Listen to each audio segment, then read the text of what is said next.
Mindcrime Liberty Show. He's Scott Dobson and him, Tim Patton. Today we discuss who won the Nassim Taleb versus Gary North debate. Tim.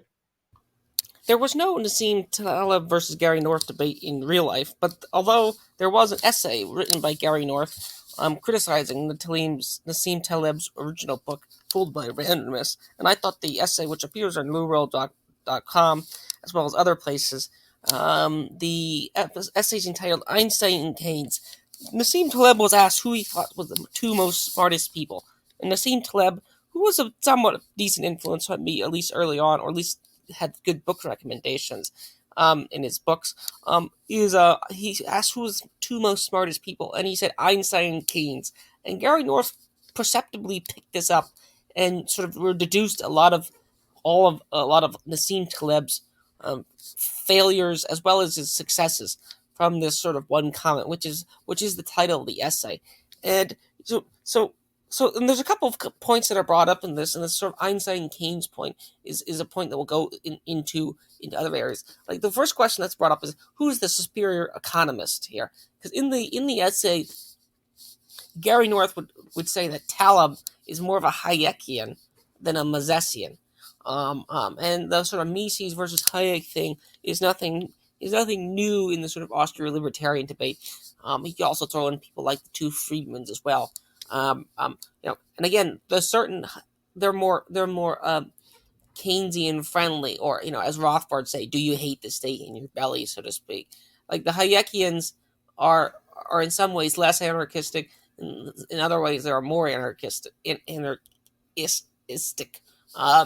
that sense here. So I think as Jeffrey Tucker would say that, and I think Gary North would also agree. And Gary North does mention this in the essay, is that Hayek himself, as an economist, is somewhat jarbled. Of course, Keynes is jarbled. North would say that the Keynes book on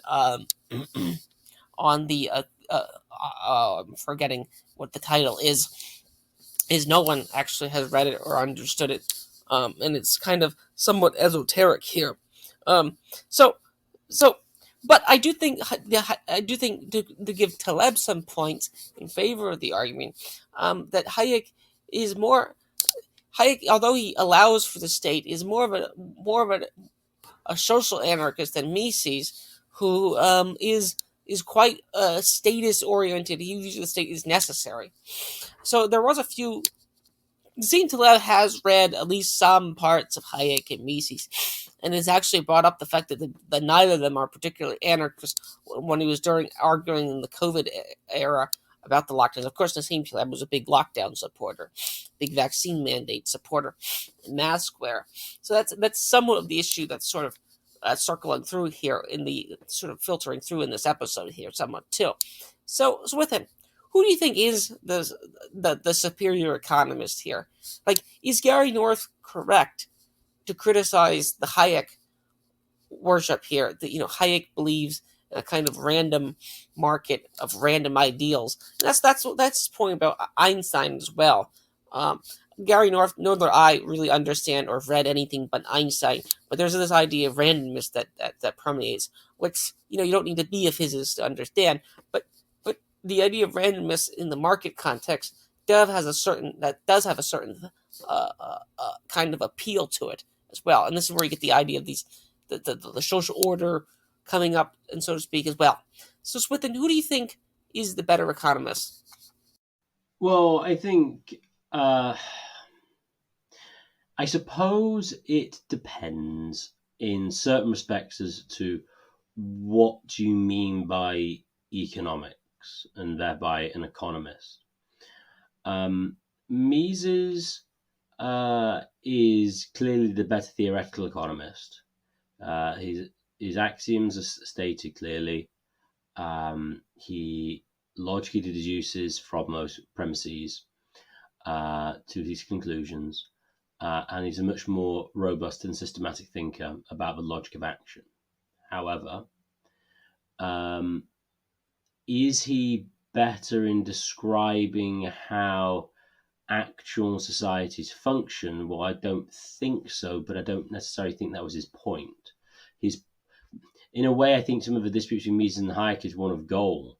This comes out actually in the debate between Brian Kaplan and Walter Block, where Brian Kaplan says, well, I'm interested in these areas, and I know that you, Walter, would say this isn't economics, because it's kind of broader than that, because the Misesian conception of economics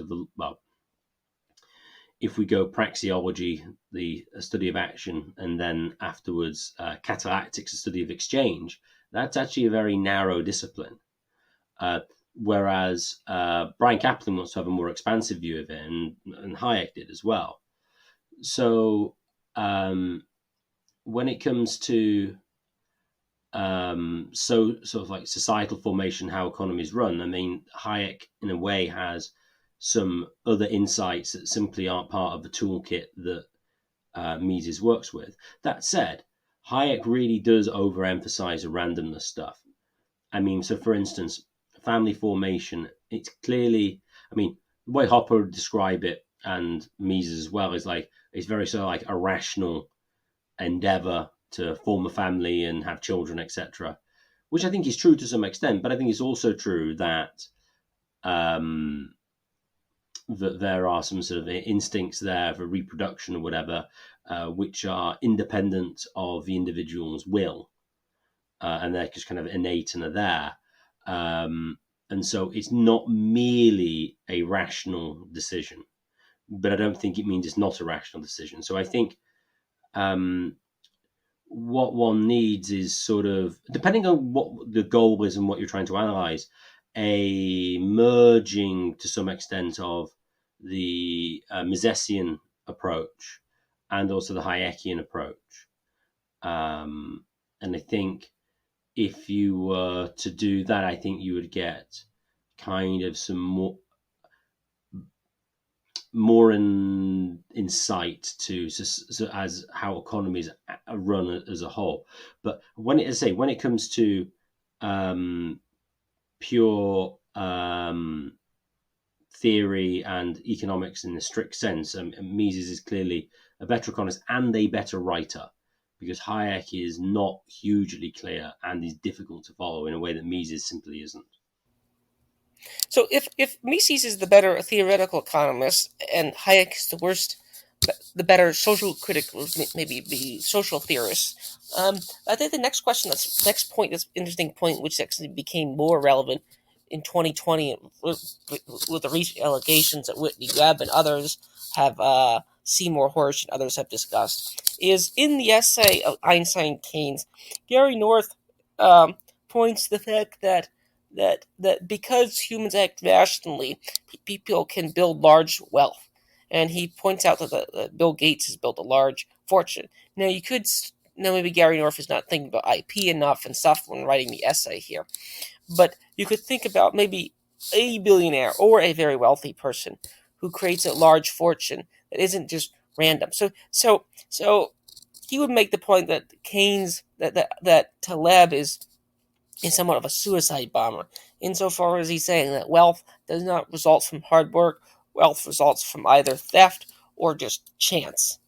It's a kind of gambling. Now, both approaches seem to have merit and explanatory powers. There is some amount of luck of being in the right place at the right time, so to speak. But I do think North is correct that you do need to have skills. I think a lot, and it's not just the skills of burglary as well. Because Taleb at times seems to, even though Taleb might be wealthy, there is a sort of a Marxist streak in a lot of the critics of big wealth, which, from my understanding, Mises is not the biggest critic. In that sense, Mises is very unlike Kevin Carson here. Now, it is funny that Gary North on Lowell.com is praising the Bill and Melinda Gates Foundation and Bill Gates being wealthy enough to fund that foundation based on its implications, which I think goes back to like weird, deep theories of like the Ford Foundation, Rockefeller Foundation, as well as other foundations, and so it's like who is having these super wealthy people is having these super wealthy people a threat to society writ large. Now you could, as always, you could ask how do they generate their wealth, and did they generate their wealth through state-oriented means. With Bill Gates, thanks to IP, it is clearly the case for a lot of super wealthy people. So we did have Todd Lewis on an episode about how his wealth formed. We did an episode of the mega corporations. Well, the episode with Todd Lewis was on wealth inequality. We did an episode on mega corporations. So I do think some possible mega corporation could exist in a quote unquote stateless society, but it would not, of course, be Microsoft. So Swithin, is supporting the Bill Gates Foundation, is Gary North's point about one of the keys of getting large wealth is you can create your own, so to speak, you can create your own network. It's not just you're not just a gambler in that sense. A certain type of people will rise. Now, Hayek, interesting enough, would say the worst get on top in these certain systems. And I do think the worst do get on top if it's mainly about being, in the McIntyre sense, a good burglar, that a good capitalist is a good burglar. But I don't entirely think that. I think that the critics of capitalism miss the point that like at bottom, the core business of a lot of things is selling a useful service here. Some businesses, it might not be the case. It's entirely rent seeking, but like McDonald's, you might not agree that McDonald's. Maybe McDonald's has, but see, I can imagine an alternate branding universe which is almost as strong as the current branding universe. I mean, this would be my pushback to people like Keith Preston and Kevin Carson. I can imagine a branding universe which gets a lot of the work done, maybe not all the work done, but a good amount of the work done, and they would still have some amount of power. So, on the question of are super wealthy people a threat to society, I say yes, but so are other super wealthy people, and the only way to keep super wealthy people in check is with other super wealthy. So you want to have your elite selection be done through market means, I would say. So even if that's random, that's better than nothing. So that be the way I would synthesize the wealth generation selection here. Now you may say hereditary is a better elite selection here. But I would say that then they, in some sense, over time, they cease having the ability to maintain their elite status here. So you have a refreshing of elites here in more market-oriented societies rather than non-market-oriented societies. So with him, what do you make of Gary North's comments on wealth being generated through rational human action rather than merely now, I think in the specific case of Microsoft and Bill Gates, he's wrong, which ends up being hilarious that he's praising the Gates Foundation, considering what the Gates Foundation has done. But I do think there are other instances where wealthy people do generate. I mean, this is an anathema to a lot of people. There are instances of wealthy people, even I'd say upper middle wealthy people, who do clearly create charitable organizations or decent organizations, useful organizations, and maybe just merely their family, which seem to create a good social benefit. So then, what would you say to this? I think it clearly not random in its entirety. I'm not saying there's no element to it at all of luck, but I mean, to attribute it entirely to it is, or just on the face of it, absurd. For instance, now I don't know if this is true, but I don't think that a guy with Down syndrome has ever become a billionaire if he hasn't inherited it. Just going to put it out there. And if they have, there'd be vanishingly small numbers. Now, you could argue that's random. I don't think so. As ever with anything in this kind of explanation, it's environment, it's genetic, it's nature, and also luck as well. Stuff just has to be right. I think it's perfectly possible that someone has a good business idea and they just have it at the wrong time. The market isn't ready for it for whatever reason, and so they fail. And then somebody else does exactly the same thing later and it works. Now, can I explain the difference? Only insofar as all the people liked it in one situation, they didn't in another. Now, exactly why they liked it later and didn't like it earlier, I mean, there's lots of contingent factors at play. Simon Sinek points out of how TiVo did badly in England, although that was, he argued, due to some advertising problems. But that the market didn't really necessarily see the need for like live recording and multiple recording. Maybe because there weren't that many stations that many people watched, so they didn't really need multiple recording. So all these kind of things. So I mean, if you do look at like the world's richest men, I mean, they're clearly not lazy, or at least they weren't when they amassed their money. I mean, clearly putting hours in matters. So that's not random. Also, most of the richest men in the world don't seem stupid. I mean, they may not be intellectuals, but they're not stupid. I mean, Donald Trump clearly is not stupid. I mean, people might think he is, but he really is not stupid. He may not be an intellectual, but he isn't stupid. So, yeah, of course, as I say, there's going to be elements of contingency, and you're going to try two guys do the same thing, and one time it work and one won't. But the thing is, I suppose the question is, are there necessary conditions for success, which in every situation you need to succeed? And I think that's likely true. Maybe not necessary, but very, very, very likely, and you need them. But it's not sufficient because there'll be other factors that need to fall into play to make it work. So I would say that, I mean, that current like mega corporations to a large extent do provide some services that are useful. Now, are they as good as they would be if you had a completely different economic system? Well, no. But I mean, they still provide some value. I mean, they're not entirely without that. So Walmart, for instance, is not an organization I'm particularly fond of, but does it provide value in certain respects? Well, yes, it does. On the whole IP thing you mentioned, we discussed this in private before, but with respect to branding, I do think branding is possible and still will be useful to some extent, because it's a way of differentiating your products. You could make some money via additional money than you otherwise would because of branding, even though you wouldn't necessarily need trademark law. So, yes, clearly there are random things. There are certain times when, certain films just grab the imagination. So if Star Wars, for instance, was released like 5 years later, would it have got the traction it had in 1977? Maybe not. Maybe not. I mean, it's hard to say. But I think it's clear that it is not merely luck. And to say so, I think is just flies in the face of the obvious reality of things. So I think North in this essay anticipated that Nassim Taleb would be very critical of the very verboten topic of IQ, and I don't I think that's an aside that needs to be brought up, because whether it's true or not is a good question, but it does need to. I mean, Taleb himself accuses his opponents of being low IQ, but doesn't get annoyed when Jonathan Haidt, even as someone as similarly milquetoast as Jonathan Haidt, talks about it.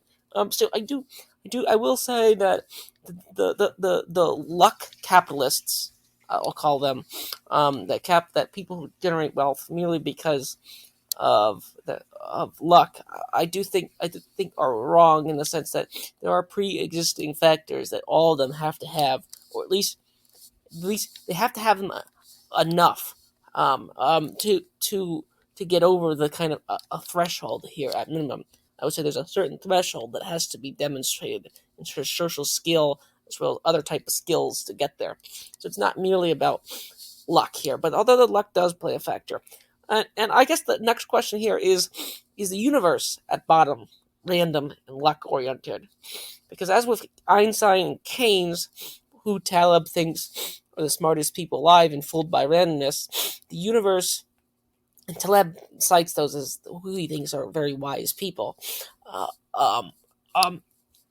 is the universe at bottom a random process? I think if you believe in evolution, which Taleb does, although Taleb is unlike Gary North, Taleb and Gary North are both formal Christians in some variety, but they differ, of course, as usual, in their interpretations of it here. So Taleb believes in evolution here. North, of course, doesn't. I think he's written creationist curriculum, from my understanding here. But Taleb, Einstein, and Keynes, as well as Hayek for that matter, take a rational view of society if society is at bottom of this sort of evolutionary process, because the evolutionary process, and this sort of evolutionist defense of the market too, as well, to go back into the Hayek versus Mises debate here, as opposed to the more of thinking through market. Markets, people make rational plans. There's a kind of designer of a product or designer of the system here. The Marxists are big on the design-oriented thing here. Like, you want to design a better, more efficient system. They want to have a planned economy. So there's obvious, interesting language in this thing about seemingly disparate groups having different methods here. Are economies planned, or are the economies, evolved, spontaneously organized here? So my question here for you, and I would say my answer is I'm somewhat agnostic on this question. Is the universe at bottom random, or does the universe have a quote unquote design to it? This goes into sort of deeper topics here too. It's like what explains the usefulness of mathematics or language in describing the sort of natural world here. I don't know. William Lane Craig recently had a debate with, I think it was Graham Oppie on yes, it was Graham Oppie on mathematics. Mathematics existence seems to preclude there's some kind of design here. Although Graham Oppie would just say, well, this is just, it would just sort of have to exist in a sense. It's just kind of a brute fact that numbers have explanatory power. So Swithin, it's a big question here, but I think one of the hearts of the Fooled by Randomness book, which is to me is Taleb's best book. The other books that Taleb has written, I would say, as much as I don't like Nate Silver did make the point that Taleb wrote one book and tried to write a bunch of sequels here. I do think Fooled by Randomness is quite. Gary North praises it too. It's hilarious. It's easy to read. It's insightful. It's all of the above, and all his other works, I'd say, are derivative works in the sense that, like, Black Swan is like an Anti-Fragile. Just how do you deal with randomness, random events? Like a Black Swan is a kind of event which you don't anticipate as the viewer. It's Bertrand Russell's problem of the turkey here. The turkey's fed for 1,000 days, and then on day 1,001, suddenly the farmer is no longer. Suddenly the farmer is going to kill him. It's not in the Gaussian distribution. 100-year flood is not in 101 years of won't show up in 100 years of data here. So there's lots of points here that I think the Miseans would actually like here. That statistical economics doesn't work very well because you have to deal with rare tail events and stuff like that. But then you have to take a more non-empirical approach to understanding reality here too. So Swithin, isn't the universe at bottom random here? Obviously, that takes into account other things here. But as we see, with both Taleb and North are somewhat Christians of some variety, so they do believe in something. At least, again, you could debate who has the correct interpretation amongst the two of them, and that is of course a good question here. But in the strict sense, I would say they're both genuinely enough. So what would you make of that? I would hold myself agnostic on this question because I think it's a deeper question here. But the implications you sort of can't really get out of. Like, if it's evolution, then the Hayek's view on spontaneous order does make some amount of sense here. So that's one of the reasons why I like Taleb. He takes the arguments seriously and to the end and finds other related thinkers. Whether Taleb always goes with his arguments, the logic of his arguments is a good question here. But as Keynes say, he just changes his mind here. So that's one of the criticisms of Keynes himself. So Swithin, sorry for rambling there. Is the universe at bottom random, or is it more organized here? That would be the TLDR version of the question, because the Taleb's main work is Fooled by Randomness, and all the other stuff in the Inserto is just about dealing with that uncertainty here. No, I don't think it is ultimate random, and I actually think even though the evolutionists like to do that, evolution is actually a sort of highly rational process, in that the survival of the fittest. There is the goal of survival, and it's not kind of random in that sense. It's whatever. It's quite a teleological process. It has a goal, that is survival. It's not random. The randomness is kind of added to it. So in a way, evolution doesn't really sit well with randomness, as it were, because the goal of the animal is to survive and to reproduce. I mean, that's a goal. That's not random. Then you could always go down the Einstein and quantum mechanics routes, and I'm not very well versed in quantum mechanics. But again, we mentioned William Lane Craig. William Lane Craig likes to point out that there are lots of different mathematical interpretations of quantum mechanics which are entirely deterministic. The favoured sort of Copenhagen interpretation of that's kind of like the genuinely weird one is not. He claims is not necessary. I mean, interestingly, I have heard some sort of Aristotelians talk about that and say that, well, actually, when we get into like quantum mechanics, you're kind of dealing with like prime matter. And prime matter is kind of weird because prime matter doesn't exist on its own. It's only, I don't remember. He plays an important part of the Aristotelian notion of change, and I don't remember it offhand. But it's always the idea of prime matter is always joined to actual other matter. And the idea, and I think the idea is it's somehow sort of like that, but any sort of like substantial form in a like traditional sort of Aristotelian sense as an object is kind of explicable and is not random.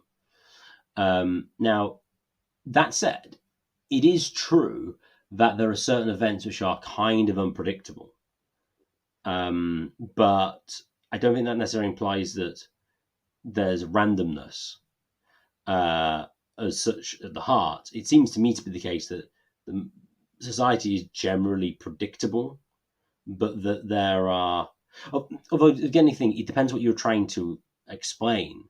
So, I mean, if you're trying to predict en masse human behavior, that's going to be pretty darn difficult. So it depends what you're trying to explain. But the fact that you can't predict it doesn't necessarily mean it's random. Although this goes down to free will in certain respects. So, also like the climate, is the climate random? Well, you kind of think probably not, but it's kind of very unpredictable. I mean, someone said they looked at like the British rainfall from like 1850 from when it's been measured, and even earlier, and it's basically random. Like there's no way of knowing how much rainfall you're going to get a year. Just simply, there's no relationship. I mean, does that mean it's random? I don't think so. And I think actually the human analogy is true. Even though you can't necessarily predict what people do en masse, it doesn't follow that they don't have any reasons and there's no goals that are attempting to achieve in the rational manner. So I would say no, even taking an evolutionary position, that the universe is not random. As you pointed out with evolution, evolution is not merely a random process. It does select for something. It selects for survival. What actually merits survival is a good question here. But so I 100% agree with that. I think that's an error, oftentimes, of the I'd call them the egalitarian evolutionists. In that sense, I think that's a sort of obvious logical error, so to speak, of their position here. As far as the final point here, this is going to be one of our shorter episodes, which is perfectly fine with me. And I think we press into this further. And we've done this with our COVID thing about how you in particular, with the Nassim Taleb is just merely doing cost benefit analysis. So one of Nassim Taleb's ideas is because of randomness. We need to worry about extreme tail risks. We shouldn't worry about averages. If you cross a river that's on average 10 inches deep or 10 feet deep, it could be 100 feet deep, or it could be 30 feet deep and 2 feet deep. You have to work. Averages are same with temperatures. You have to sort of, and one of the implications of it is you have to worry about the extreme risks. So this was a justification for lockdowns. And actually, supposedly, there was somebody in the Trump administration who was a Taleb fan who used this in the early days of this. Whether that's true or not is a historical question. But that seems to at least make sense that someone was a Taleb fan there. And so extreme risks, and how do we deal with them here?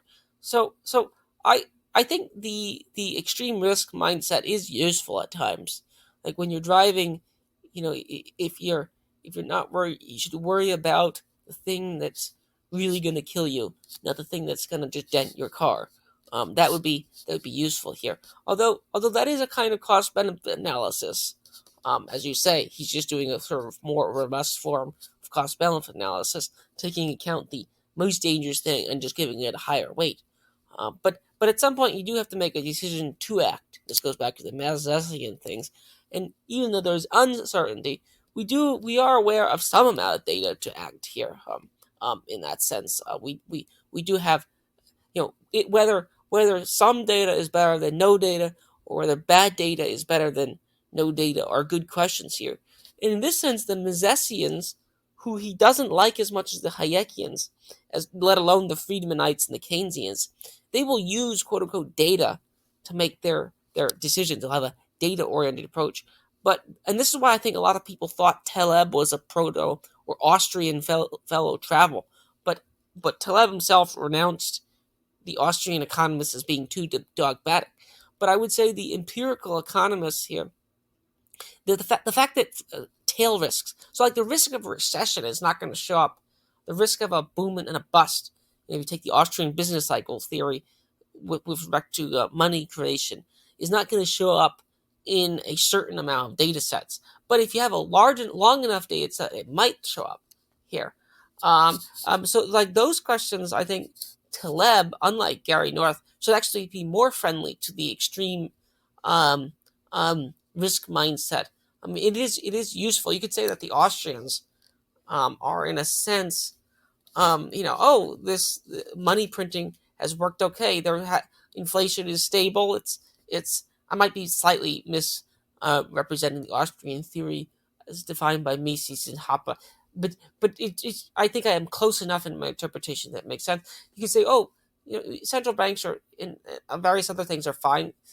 We have 10 years of stability here, but you have to sort of look into the 11th year or year 21 or year whatever it is plus one. You have to look at the extreme points, not just the points that you can see. So Swithin, what do you make of the extreme risk mindset to organize maybe not your life, but organize at least your research into social topics here? And then as far as public policy, again, I'm an anarchist in this sense as well as you, from my understanding. So I don't think there should be such thing as public policy, but I do think there'd be such thing as institutions. And institutions have to make decisions too. Families, firms, and other things. Private defense agencies, if they exist. And there are you should worry about the extremists. Now, but I would just push back on Taleb and say that we shouldn't. There's a limit of what we can actually do to eliminate slash what's the word appease the extreme risk here on certain tasks. There's certain things that are just impossible to avoid. There's certain risks that are just somewhat impossible to avoid here. So that would be my thing. I think the extremist thinking is interesting. I think it's, as I just pointed out, it's Austrian adjacent.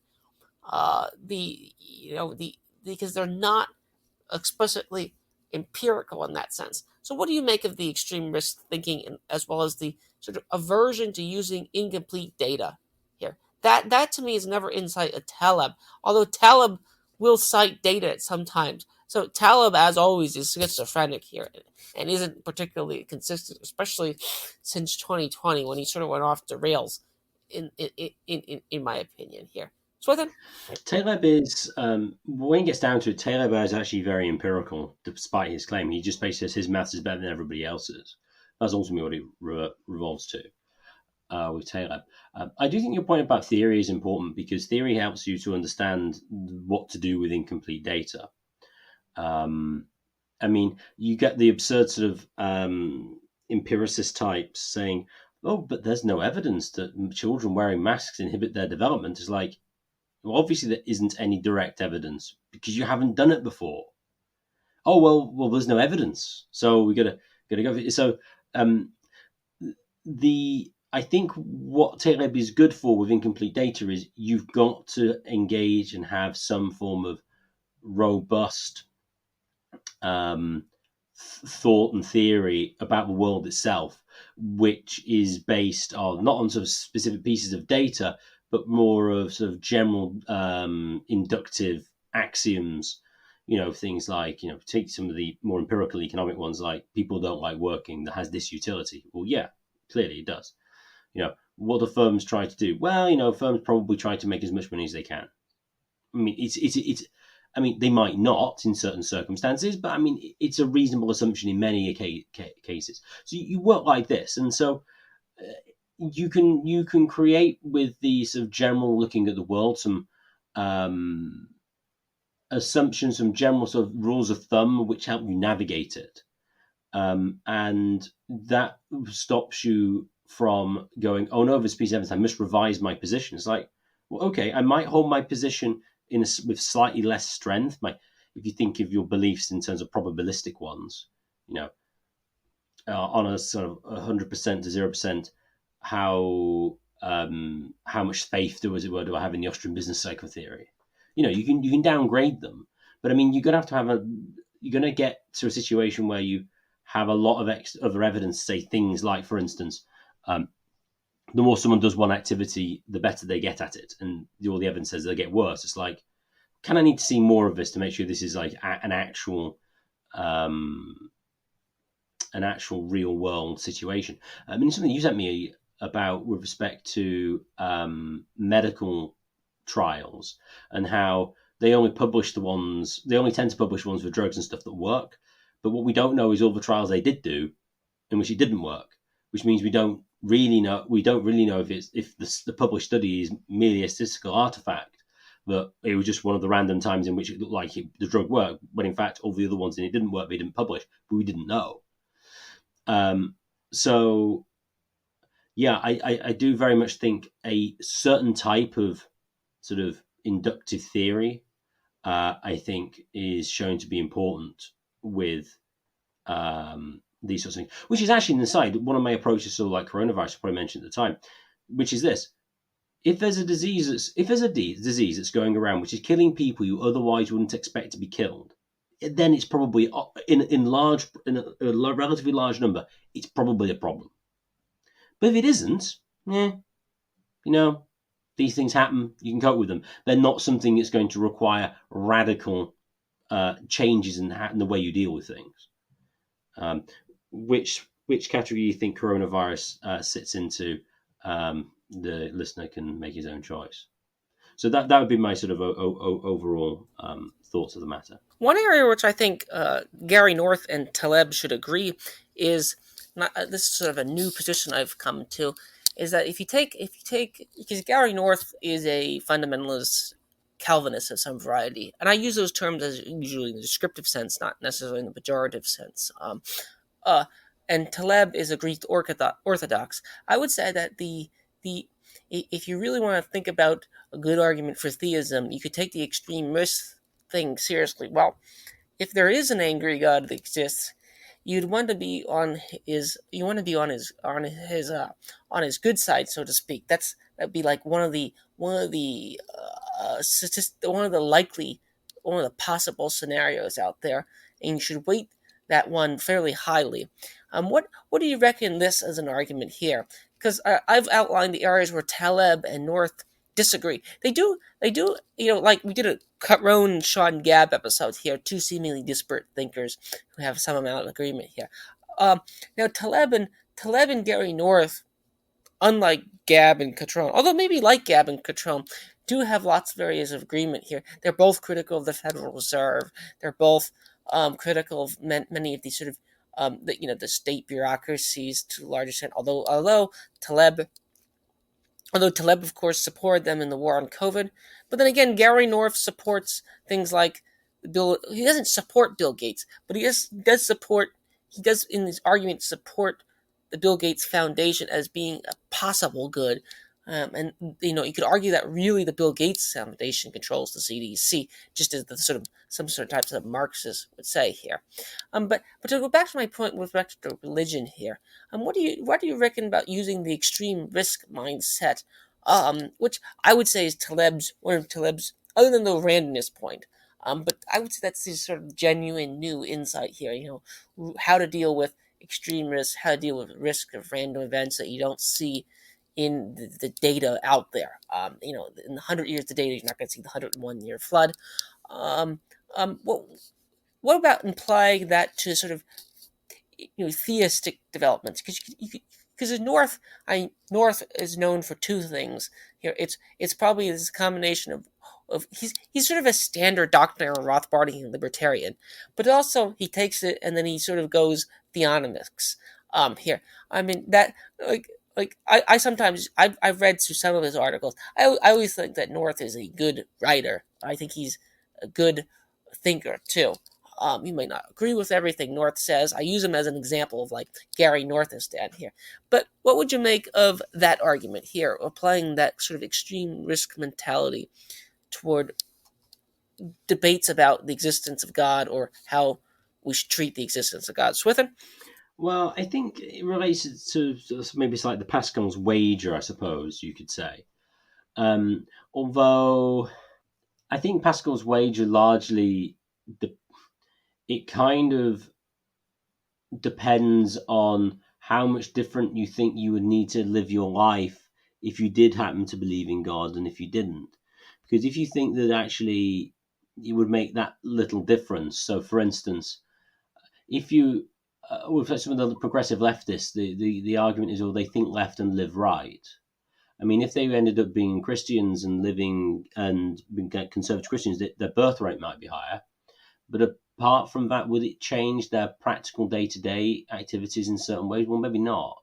Well, maybe not that much. I'm not saying it wouldn't make any difference. In that situation, you might be like, well, yeah, maybe you should believe in God because you're not going to lose anything. But if you're like a libertine, then maybe you think, well, maybe that would be you'd have too much to kind of lose. But leaving that aside, just a more general theistic one, should you just believe in God just in case the bad thing happens? Well, the big problem was, well, you could, but then the question is, well, which God? I mean, it's not immediately obvious which God is the correct God. And so even if you could fall into some sort of general theism on the basis of extreme tail risk, it wouldn't tell you which God was the right one. And so even then you would have the problem of getting on the wrong side of the wrong God. But it would point you in the right direction. It would point you in a direction, yes. I suppose it would be less wrong to reference an internet forum. Yeah, and I would say the less wrong people are sort of implicit Hayekians. I mean, that's the idea of being less wrong. The idea of, I mean, that's like one of the things that the Hayekian types and the Hayekian adjacent people, unlike Rand, who's a Misesian who praises capitalism, there's a lot of people who support market relations only because communism or planned economies don't work. Now, again, you can always get into weeds about what exactly is. We do have the Federal Reserve, we do have blah, blah, blah, price controls and so forth. But there is a case in which it's quite obvious that South Korea, West Germany are more, quote unquote, in line with the teachings of Mises and Rothbard and Hayek than they are in the lines with planned economies. I think that point is fairly obvious. But the less wrong people, that is the kind of mindset here. But I would say if you want to be less wrong, you want to make sure you don't get. If you're crossing the street, you're not looking for the bugs, you're not looking for potholes, you're looking for the buses and the trucks. That's one of the things that's one of those sort of the parables that Taleb would like to use when he tries to explain his thinking. And see, there's sort of folksy mentality toward it too, which sort of shows up in Taleb's somewhat schizophrenic responses to COVID too here. So I've ever since I've read Freedom and Randomness, I do think it's a good way to think about things. Like if you're crossing the street, don't worry about the bugs or the birds, worry about the buses here. I think that mindset is a fairly strong. As far as the other points in the essay, I do think Mises is much clearer thinker than Hayek. I do think Hayek has a dating. Certain essays of Hayek will survive on, but I think Human Action is sort of like a treatise will survive many years. So that whenever Taleb's ideas heuristics is the Lindy effect, I don't think much of Taleb's writings will survive. Maybe certain essays will. Certain essays of Hayek's will survive. But the treatises, these autistic sounding economics treaties with clear accents, they'll be read for many years to come. So that would be for who won the debate here. If your goal is to decide who wins the debate by Lindy effects or survival effects, then I would say that the Mises would win it. But you have to make a caveat in the sense that supporting it's funny to see Lou Rock. It's funny to see Gary North supporting the Bill Gates Foundation here on LouReal.Rockwell.com, considering what we know about it. I was going to forward this essay to somebody, and I realized, wow, that's funny that he's supporting this, knowing now what we know about them and the CDC. So that would be my overall comment. I think it's a great essay to read here, and I'd say both thinkers are worth reading. Jonathan, if you have any final comments on this, that'd be great. That'd be my last comment. No, I do think they're both worth reading. I do agree that I think Human Action will stand the test of time. I think it will be a book that will last. And so, yeah, will Taleb may... Oh, I think less so. Because in a sense, Taleb is more of a critic than a creator. And I think the creators tend to last. And as Oscar Wilde said, no one ever built a statue to a critic. Now, I'd just like to thank everyone for listening. If you enjoyed this podcast, please share it with your friends and family and subscribe to us on Podbean and on YouTube. The more subscribers we get, the higher we get in the search rankings and the more people can access this material. And if you'd like to contact the show for any reason at all, please contact us at mindcrimelibertyshow@gmail.com. That's mindcrimelibertyshow@gmail.com.